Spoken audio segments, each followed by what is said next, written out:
And are we live? We are live. Let's go.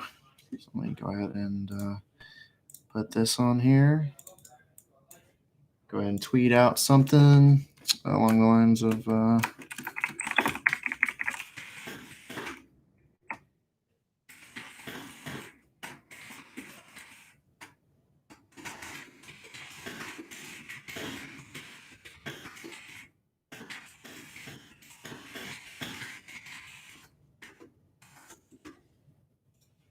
there we go. Sounds about right to me. There we go.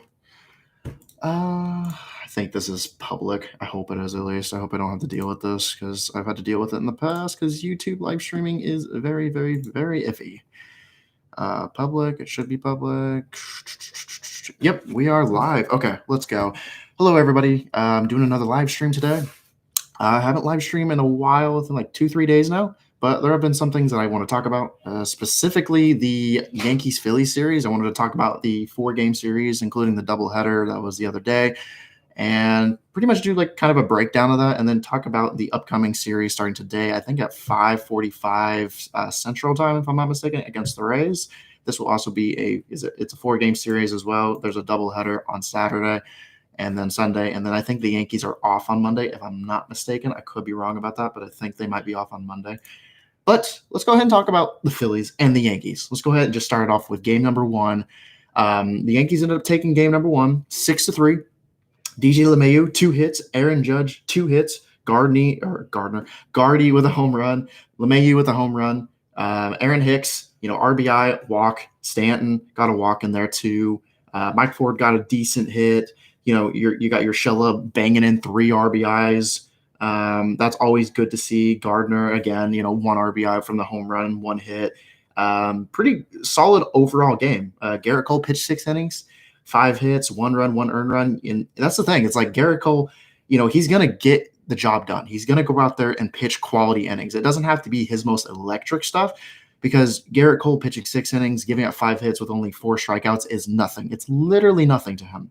I mean, I'm sure he probably went out there and said, I could have done a lot better. He probably is the type of guy that said, I could have probably struck out 15. I could have probably, not walked any, not given up a single hit, not given up a single run. Like, Garrett Cole is that much of a perfectionist. That's good to have in the clubhouse. And, if we want to talk about starting pitching, at least this year, Paxton's velocity is still down. It's not great right now. It's still down. It's still a concern with him.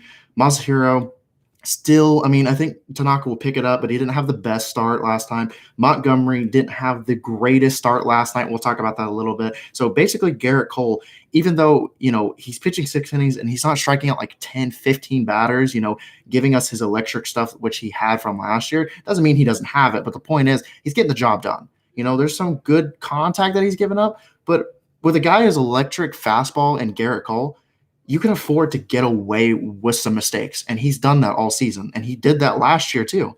Although he was more electric last year, that's not even up for debate. As long as he's getting it done, and here's the thing, it will come. As we go on this season, Garrett Cole is going to get better and better and better. And I won't be surprised in the next, few starts, he's going to bang out like a 15 strikeout game. Like, he's going to be on that level where he's just basically unhittable. And if this is what he is now, I'm fine with it too. If he doesn't strike out 15 people for any games that he starts this year, as long as he's doing what he's doing at this level, I will be completely fine with that. Like, I'm not complaining one bit. We signed this man to get the job done. It doesn't matter how he gets it done. It just matters that he gets the job done. And that's what Garrett Cole is going to do. So talk about that. Then we talk about one of the doubleheader games, the first doubleheader game. This was a very bad game for pitching. Very, very, very bad. And that's putting it nicely. The Phillies beat the Yankees 11-7. The offense kind of came up at the end. The only bad thing for the Yankees, and probably for the Phillies too, if we're considering the second game of the doubleheader, is the fact that they made these doubleheaders only 7 innings. So I guarantee you, with the Yankees down in that position, I'm not saying the Phillies would have lost the game, but tack on another 2 innings, and the Yankees probably have a chance to do something. And Wheeler was looking pretty much unhittable until the Phillies went to their bullpen. And here, the same can be said about Aaron Nola too. Until the Phillies went to their bullpen, the Yankees were pretty much not doing anything. And to be fair, Wheeler was aided by an error that should have turned into a double play. And Wheeler at most made one mistake, which was a home run off the bat of Brett Gardner. And that's pretty much it. I mean, Wheeler was pretty much unhittable that whole entire game until the Yankees got to the bullpen. And that's the bad thing about the doubleheaders, is that we know the Phillies bullpen they struggle. They're still trying to find their groove. And I don't know when they'll find their groove, if they'll ever find their groove this season. I think they need to go shopping for a lot of relievers, to say the least. But the Phillies is one of those teams that's like, you want to get Aaron Nola or Wheeler out as fast as possible, because you get to that bullpen. I'm not going to say it's almost a guaranteed win, because baseball is going to be baseball and anything can happen, but it almost seems like it's a guaranteed win against the Phillies, especially with a high-powered offense like the Yankees. It's almost a guaranteed win that if we get to the Phillies bullpen as soon as possible, it's game over. Unless, this game happens where the pitching gives up 11 runs. J-Hap, nothing could really be too said about J-Hap. I mean, J-Hap pitched atrocious, 6 walks in 3 innings. That's absolutely terrible, to put it nicely. 3 hits, 4 earned runs. I mean, I don't know what it is about Hap. I mean, he had a really solid spring training. I thought he might somewhat bounce back, but it's just like, I don't know what the problem is with him. I really don't. Like, at least with Paxton, I know it's his velocity. He has the good stuff. He's just got to get that velocity up. But with Hap, I genuinely do not know what the problem is. I mean, pretty much the only thing that I can pinpoint is that his location is just, it's so off, and he walks too many batters. I mean, 6 walks in 3 innings, that's not good. So it's the location. And I think sometimes it feels like Hap is just too scared to try and put away hitters. Like, he's trying too hard to paint the corners, when it's like, okay, man, like, we understand that you give up a lot of home runs. I think last year he was this, in terms of qualified pitchers, he gave up the most home runs per 9 innings. I don't think he was first. I want to say he was second, but the point is, he was giving up too many home runs per 9 innings. That's what you're going to get out of him. That's always the concern with him.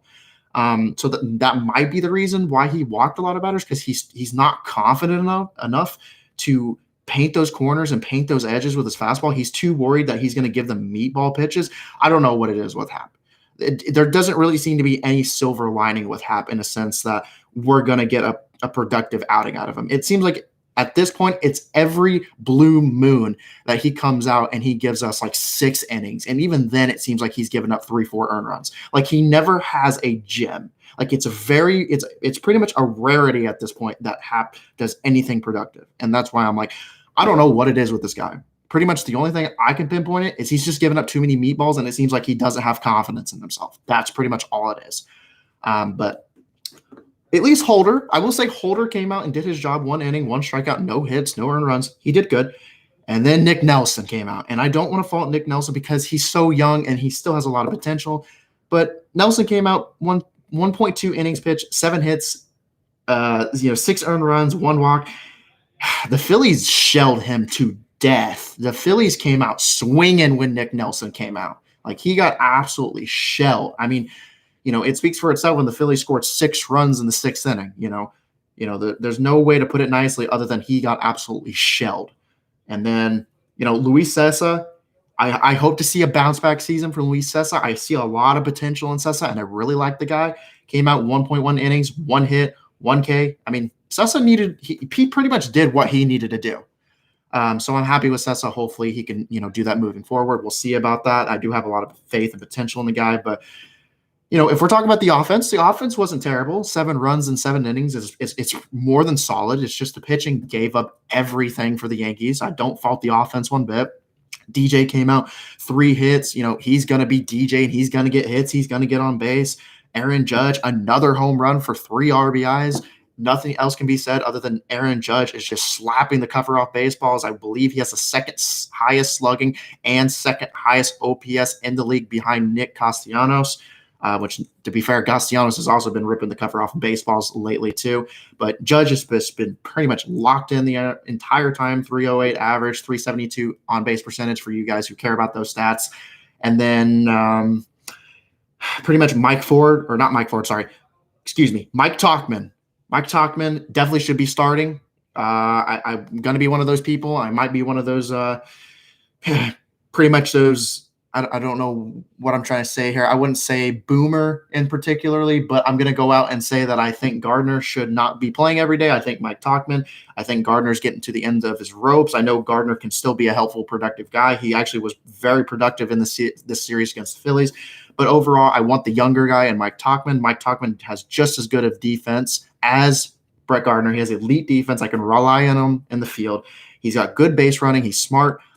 He can steal a few bags for you. One of those games that the Yankees ended up winning was because of a smart base running decision from Mike Tauchman stealing to second. So he's good with base running. He's got a smart head. He's very smart mentally. He's got a good baseball IQ on his shoulders. You can't even use the lefty argument either because Mike Tauchman is also a lefty. So you're not trading a lefty for a righty. You're still trading a lefty for a lefty. So we can still add a lefty, reliable bat in the lineup. But, he's younger and, he's going to give you more service time at this point. So that's why I think that at this point, Mike Tauchman needs to start more than Gardner. I'm not saying Gardner can't play anymore, obviously. I think a lot of the guys on the bench, even Estrada went out and, got one hit with a 1 RBI in the first doubleheader game, so I think a lot of these guys can come out and get things done. But, when we're talking about, longevity in the sense of the future, I think Mike Tauchman should be getting more reps so he can get better and better as a hitter. We already know he's an elite defender. So, he's only going to get better. So that's pretty much my thoughts on that. Then we moved to game 3, which basically was the second game of the doubleheader yesterday, or not yesterday, but the other night. And this game was a lot better for the pitching. It was completely different. Although I will give credit to the Phillies and say Aaron Nola basically looked unhittable. I was surprised, even though I think I'm not mistaken that Aaron Nola was at a pitch count. He was up to 88 pitches. But I'm honestly surprised with how scared the Phillies are in bringing their bullpen out because they know that their bullpen struggles up on giving up games and blowing leads and blowing saves. I'm surprised they didn't leave Nola out, considering that the doubleheaders were all 7-inning games. They didn't leave him out for another inning because he pitched 6 innings, only gave up 3 hits, struck out 12. That's like a Garrett Cole outing right there. Like 6 innings, 3 hits, 1 earned run, 12 strikeouts, no walks. That is like a Garrett Cole, outing right there. I'm not saying Nola is Garrett Cole. He's obviously not, but Nola just had his stuff. His curveball was making the entire Yankees lineup silly. They just couldn't do anything with his curveball. It would just look filthy. So I'm pretty much kind of surprised about that. And that's the thing, like I said earlier, get to the Phillies bullpen. It seems like it's an almost guaranteed win for the Yankees. That's just how it is. As long as the pitching is good, the Yankees, we obviously can rely on the bullpen to do their job. Phillies cannot. So you can see why. But DJ LeMahieu somehow didn't get a hit, which is very surprising. Aaron Judge with a hit, and then Giancarlo Stanton with a hit. Luke Voight with a hit, including a home run, massive home run, absolutely shot that to the other end of the Andromeda Galaxy. He just absolutely slammed that bad boy. Like that thing was long gone before you even saw the ball, come into the left field, outfield, the seats in left field. But it was pretty much smashed. It was ripped the cover off the baseball. Which makes me happy. I'm a huge supporter of Luke Voight. I love that he's getting the recognition that he deserves. It seems like maybe not a lot of people, but some people have been kind of slow because a lot of people were kind of concerned about the injury from last year and what he could do. But I'm telling you, for those people who are still Voight doubters, you need to stop doubting the man because he's good. He can hit the baseball well. And, he is an atrocious defender. But, to be fair, Mike Ford isn't much of a better defender either. And I'd rather have Luke Voight because he's going to get on base a lot more than Mike Ford is. And then we talk about Gary. Until we talk about Gary for the next game, Gary, slow again, 2 strikeouts. Gio Urshela, 2 hits, 1 RBI. Gio just swinging the bat well ever since he made the adjustments that he needed to in AAA, basically with following through with a swing. He's been a blessing in disguise since last season. Can't complain about Mr. Urshela. And Andujar, just, I don't know what it is, Andujar. It might be he needs to get more reps, more practice with the bat, but it's just like, man, Andujar just looked lost, completely lost. I don't even really know what to say about Andujar at this point. And the thing is, a lot of people, I know some people on Twitter have mentioned the thought of possibly trading Andujar, and I'm like, what are we going to get out of Andujar? His value is really bad right now. He plays atrocious defense. He's not doing anything offensively as of right now. You're not going to trade the guy and get anything that is worth your money. It's just not going to happen at this point. Probably the best offer that you have is probably either Clint Frazier or Clark Schmidt. And for me personally, I'm not willing to give up Clark Schmidt right now. He's too good. He has too much potential. I got to see what he has in store for the majors. And also Devi Garcia, I have a lot of faith and trust in him too. So as far as pretty much at this point, Clark Schmidt, I would say, is off the table. Unless you're going and getting a guy like, I don't know, Mike Clevenger, I'm pretty much saying no to any trade deals involving Clark Schmidt because we need pitching. The Yankees need starting pitching, and Clark Schmidt's going to give you that.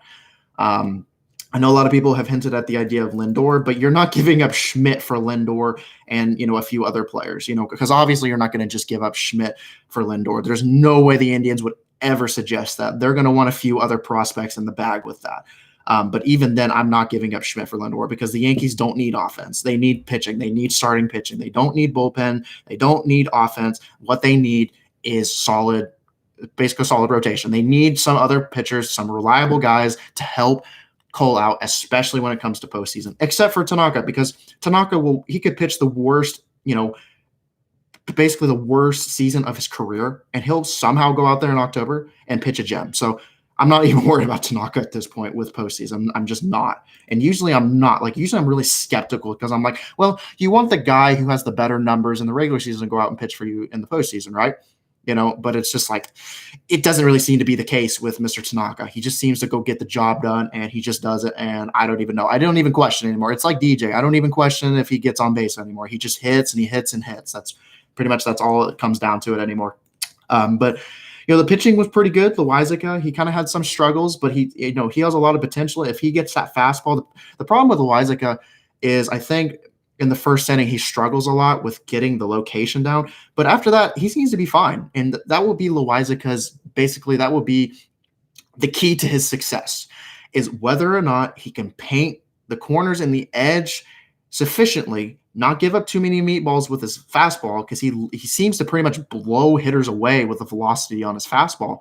But if he can pinpoint his location more accurately and isn't scared to pound those outside corners and the edges and stuff, and maybe lean a little bit more into the strike zone without giving up too many meatballs, Loaisiga is going to be an absolute force to be reckoned with. Because like I said, he blows hitters away with his velocity. It is extremely quick. He pumps gas constantly. He basically could be like another version of Chad Green with his fastball.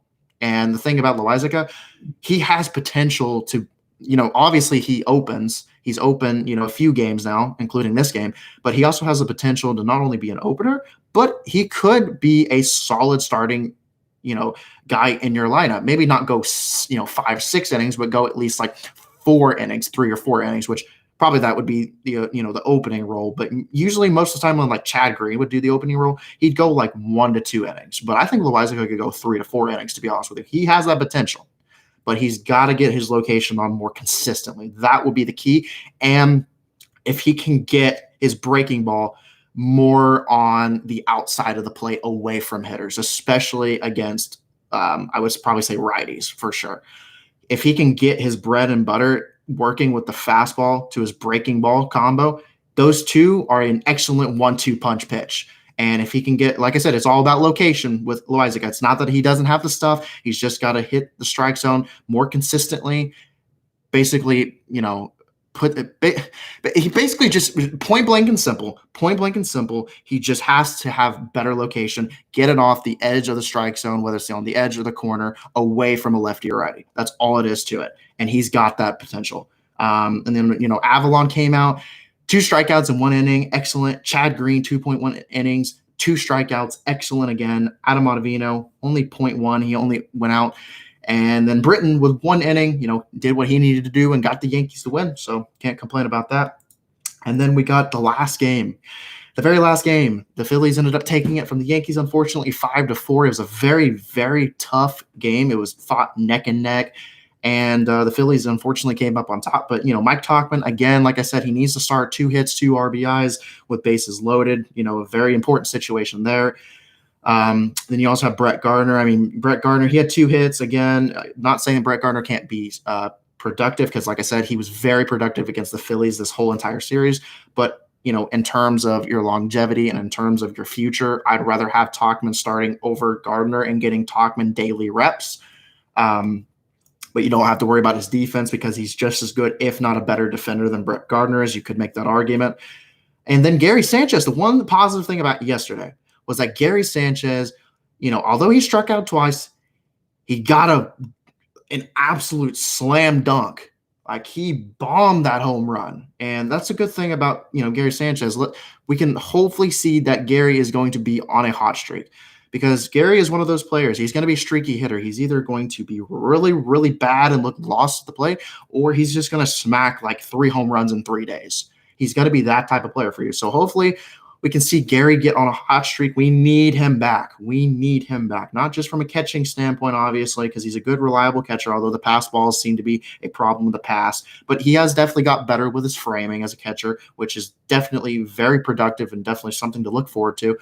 But we need his bat. Gary is very productive, and we need him for his bat. That's very important. That might be the most important thing for Gary, is his bat. He's one of the best hitting catchers in the league, and he's got to be productive. We need that. If he's productive, if that's the thing, if the Yankees are on their A game and they're all just, one after another, after another, after another, seeing the ball well, this team is basically impossible to beat. They are basically impossible. Like, if you have Garrett Cole with this team, it's basically borderline impossible to beat this team. Like, they are going to be a tough team to beat, especially with Garrett Cole out on the mound. And I mean, they've already proven that with every time Garrett Cole stepped on the mound, they've won the game, and Garrett Cole's pitched very well, and the bullpen comes out and they just get the job done. So, DJ LeMahieu, I know he came in and hit. He got a hit, doesn't really surprise me. The machine is going to be the machine. I know some people were very skeptical on the decision with, having Aaron Judge in the situation that he was in outside of DJ. I think it was the right call. I think even outside the fact of how good DJ has been offensively, especially this year and last year, Aaron Judge is still your overall better player. Like, if we're looking at career numbers, Aaron Judge compared to DJ LeMahieu, who has played, I think, since 2010 with the Cubs. I could be wrong about that. But DJ LeMahieu has played a significant more amount of time. He's gotten a significant more amount of plate appearances, games played, innings played out in the field, which I won't argue defense, even though I think Aaron Judge is more than elite of defender than DJ is, considering that ultimate zone rating and, well, not specifically ultimate zone rating, but defensive runs saved are a lot harder to come by in the outfield. And it seems like Aaron Judge is still basically light years ahead of DJ and most other fielders in general, and defense, especially for being an outfielder and saving that many runs defensively, is absurd. But basically the point I'm going across is DJ has had a lot more plate appearances, a lot more games played in his career. And also he was aided by Coors Field, which I don't want to get in the argument too much about Coors Field, but we definitely know that the ball likes to fly out of Coors Field more often. But the point is, he's gotten a lot more time played in his career. Aaron Judge has only played 3 years, where DJ's played around, I would at least say, 9 seasons now. And the point is, even then, with DJ playing a significant more time than Judge has in his career, Judge has still been a more reliable bat than DJ has in his entire career. Basically, if you guys follow the stat WAR, basically WAR is wins above replacement. It shows how many wins as a player single-handedly you are contributing to your team. And like I said, even though Aaron Judge has played significantly less games and has less plate appearances than DJ LeMahieu in his career, he still has a higher F-WAR than DJ LeMahieu. And even then, he's not too far off of B-WAR, which B-WAR basically is Baseball Reference's version of WAR. It basically uses the same thing that F-WAR does, but it also takes into account defense. Which, if that's the case, where DJ LeMahieu is around a 20.2 B-WAR player in his career while playing around 9 seasons, and then Aaron Judge is around an 18.2 or so B-WAR player in 3 years, that basically means DJ isn't even close to the player that Judge is. Now, like I said, that might get a lot of backlash. You guys give me your thoughts and opinions on it. But the fact of the matter is, in a significantly less amount of time, DJ hasn't been even close to as productive as Aaron Judge has. Now, DJ last year, I'm not going to take anything away from DJ. I don't think DJ should have been the MVP of last year. I still think it should have been Mike Trout, obviously, for obvious reasons, because nobody's even close to Mike Trout. I don't even think that's debatable. But I mean, like I said, I'm not taking anything away from DJ. He had a phenomenal, outstanding season last year. But if we're talking in a sense of who do you want at the plate in this situation in terms of their career, in terms of who is an overall better hitter, it's got to be Aaron Judge. And that's why I think, even though they could have went with DJ LeMahieu, the results could have been different. But the point is, Aaron Judge is the Yankees' best hitter, point blank. And I think they made the right decision with him out there, even though it cost them the game. We could also say with the situation with Luke Voight. Luke Voight, I think he basically missed it by a hair. He almost got the ball out, almost basically gave the Yankees the lead in the seventh. And instead it flew out to the warning track and the Yankees lost the game, unfortunately. Pretty much a really tough way to win the game. But like I said, I think putting Aaron Judge in that spot is the best point of action. And, I've made that argument with DJ is that he's going to get on base whether, you like it or not. It doesn't matter if there's men on base. It doesn't matter if there's, someone on first or someone on second or someone on third, if there's nobody. But still, with that being said, because of numbers like WOBA and WRC plus, which these are very advanced analytics that I like using. WRC plus mostly is a ballpark factor thing. And then WOBA is like weighted on base runs, basically. And it's the overall production of pretty much everything. And DJ LeMahieu isn't even close to Aaron Judge on that level in terms of career numbers. And I don't even think we've seen the best of Aaron Judge in his career. I just don't. I think we'll see even better than what we saw in his rookie 2017 season. I just see it. He's got that drive, that motivation. He has a different kind of chip on his shoulders. We haven't seen the best of him yet. So that's pretty much all I have about the last game of the season. I know Stanton got a decent hit. I'm glad Stanton's playing every day now. A lot of people like to doubt Stanton, but he's been off to a really good start this season. I hope he continues. I see a lot of faith and progress in that. And then we talk about the game for tonight. Now, the Yankees, this is the lineup. So we got DJ, which I'm never going to complain about. I know I've said 100 times that you could put DJ anywhere in the lineup. It doesn't matter, and he could hit, so it doesn't bother me that he's leadoff. You got Aaron Judge, Hicks, Stanton, Voight, Torres, Urshela, Sanchez, Tauchman. That's a good, very, very good lineup. This lineup right here, you could order it a different way. Like I said in the past, you could probably put Luke Voight ahead of DJ and maybe have DJ in the cleanup because it's pretty much almost guaranteed that it just seems like DJ is going to get a hit in those big situations. And like I said, DJ is going to hit whether there's a man on first, whether there's a man on second, whether there's a man on third. It doesn't matter. He just hits the ball. So that's why I wouldn't be opposed to having DJ LeMahieu either in the third spot or the cleanup, because he's going to drive in runs if someone's in, scoring position, basically. But this lineup, this is a really, really good lineup. This is probably the best line. Pretty much this is the best possible lineup that the Yankees can construct. Just point blank. You have LeMahieu, you have Judge, Hicks, Stanton, Voight, Torres, Urshela, Sanchez, Tauchman. Every single hitter, back to back to back to back to back. And even Tauchman can do some serious damage. This is a very, very scary team. Like, this is a terrifying lineup to face. Like, I couldn't imagine being any pitcher in the league and going up and say, oh, okay, so who are we going to face today? Well, we're going to face DJ in the leadoff. Okay, so we also got Judge. Okay, we have Hicks and Stanton and Voight and Torres and Urshela and Sanchez and Tauchman. It's just like, when does it stop? It's just like, and these guys get better and better and better through the season progresses, and they get better not only as the season progresses, but they get better as the game goes on. You get through the lineup the second time, you get through the lineup the third time. It's just like this team is so ridiculously good. And I know a lot of people complain that they rely on the long ball so much, but it's like, you still have guys like Hicks and Voight who can take walks, work out counts, and get on base. Aaron Judge is going to be Aaron Judge. Stanton is going to be Stanton. DJ is going to be DJ, going to get hits regardless. Gio Urshela, he's just going to be Gio and get hits regardless. Gary, we got to get Gary locked in. Glaber's got to be locked in too. But if this lineup is as good as it can get, they're all on. This is a very difficult team to beat. It's almost guaranteed that this team is not going to lose, especially if Garrett Cole's on the mound and you got pitchers, in the bullpen like Chad Green and Ottavino, and you used to have Tommy Kahnle. Unfortunately, we won't have him because of Tommy John surgery. Get well, Tommy, please. But this lineup is just ridiculous. It's absurd. There's only so much that can be said about this lineup. So The Yankees are basically going to go up against the Rays today, and they got Meadows, Lowe, Diaz, Choi, Wendell. I can never say his name right. I know it's Yoshi Tsutsuko, or I can't even. I am so sorry that I butchered that. But here, let me try and see if I can raise Yoshi.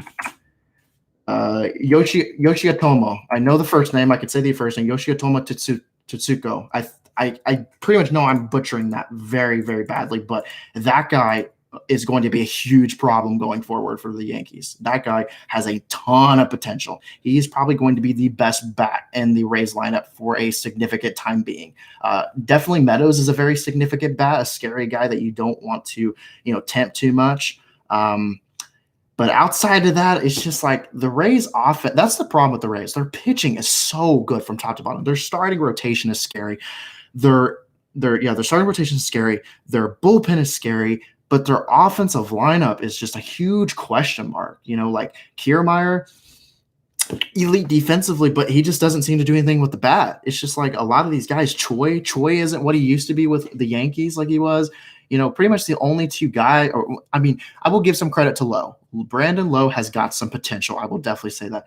But outside of Lowe, Meadows, and Yoshiotomo, like I said, he's going to be a big threat moving forward, I think, just like Bo Bichette for the Rays is going to be a big threat for the Yankees moving forward, which we already saw last year. This Rays team offensively is a huge question mark. But the thing the Rays do have moving forward is they have one of the best starting rotations in the league, and then they have one of the best bullpens in the league. If you were to come out and say the Rays have the best pitching in general, I wouldn't argue with you one bit, especially the bullpen. The bullpen is probably the best in the league. The only one that I would say that's close to it, as I would say, might be a little biased, but the Yankees, I think, compete with them. But overall, if you pretty much sat me down and told me which one is better, I would definitely say the Rays bullpen is better. They just have top to bottom a ridiculous lineup. But it's that offense that's a big question mark. So pretty much what it's going to determine this whole series, just like it was last year, it's going to determine if the Rays can score runs, because we know the Yankees, doesn't matter who they face. They might, it might be a struggle for the first time through the lineup, maybe the second time, but you get through the third lineup and, it really just depends. Like it depends if the Rays score runs, because the pitching on both sides, as far as the bullpen is concerned, is just a basically tooth and nail battle to the death. Like these teams with their bullpen is bloodshed, like very, very top to bottom, excellent bullpen. But it's all going to be on when the Yankees get to these pitchers, such as Charlie Morton or Tyler Glasnow or Chris Snell.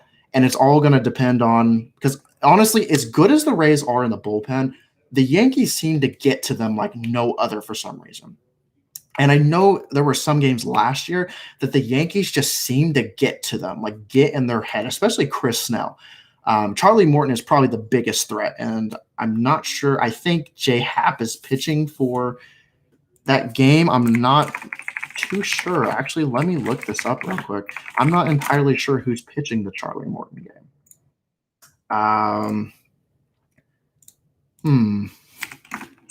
I actually have to search up MLB scores and then go to ESPN, because that's pretty much the best place for me to find out who is pitching that given day. I know tonight, obviously, is Masahiro Tanaka and Chris Snell, which hopefully Tanaka has a strong start and bounce back from the last start. Tomorrow is going to be interesting. We have Tyler Glasnow versus Garrett Cole. That is going to be a hell of a matchup. And we also have a doubleheader on Saturday. So after that game at 1:10 p.m. Central Time, we have the next game, which nobody knows who's going to pitch that game, but we do know on the 9th that James Paxton, okay, so it's going to be James Paxton versus Charlie Morton. So James Paxton's got to get that velo up. I mean, there's no ifs, ands, or buts about that. You got to pitch your A game when you're playing against Charlie, because I know Charlie had a rough start his first game of the season, but his second game, he's basically unhittable. And if we're going to go against a guy like Charlie Morton, I'm not worried about Garrett Cole. Tyler Glasnow is incredible. You got to be on your A game versus him. You got to be on your A game versus Chris Snell. But out of all the games that I'm probably the most worried about is probably that fourth game, because I don't know what I'm going to get out of Paxton. I love Paxton to death, but even I can admit the guy has pitched very poorly his last two starts, and he's got to get that velocity up. Point blank and simple. He's just got to get that velocity up. And that's what you got to do. If Paxton doesn't pitch well, the Rays are winning that game, like point blank. Charlie Morton for the majority of the time, very slim that he's going to go out and give up as many runs as he did at the beginning of the year. It's very slim. It could happen. I could be wrong. But if Paxton is not on and Charlie Morton is on, that's basically a punt game. I'm just going to say that right now. So it all depends if, Paxton is on his A game. And then, Garrett Cole class now, that's going to be a bloodshed. Definitely can see, Cole coming out on the other side for obvious reasons, because I think Garrett Cole outside of DeGrom is the best pitcher in baseball. I think Cole's obviously the best pitcher in the AL, and then DeGrom's the best pitcher in the NL. And then, like I said, the second game of the doubleheader on Saturday, we don't know who's pitching. That might be a bullpen game, quite possibly. I'm not entirely sure as of yet. I don't think J-Happ would pitch. Montgomery's not pitching because he just pitched, so who knows about that one. Might be a bullpen versus bullpen game, which would be pretty interesting, because if that's the case, it could go either way, considering both the Yankees and the Rays have the best bullpens in the league. And then, tonight we have Masahiro Tanaka versus Snell in roughly about 15 minutes. So let's hope for a good start from Tanaka. He didn't pitch horribly his first start back this season, but it could have been a lot better from Tanaka.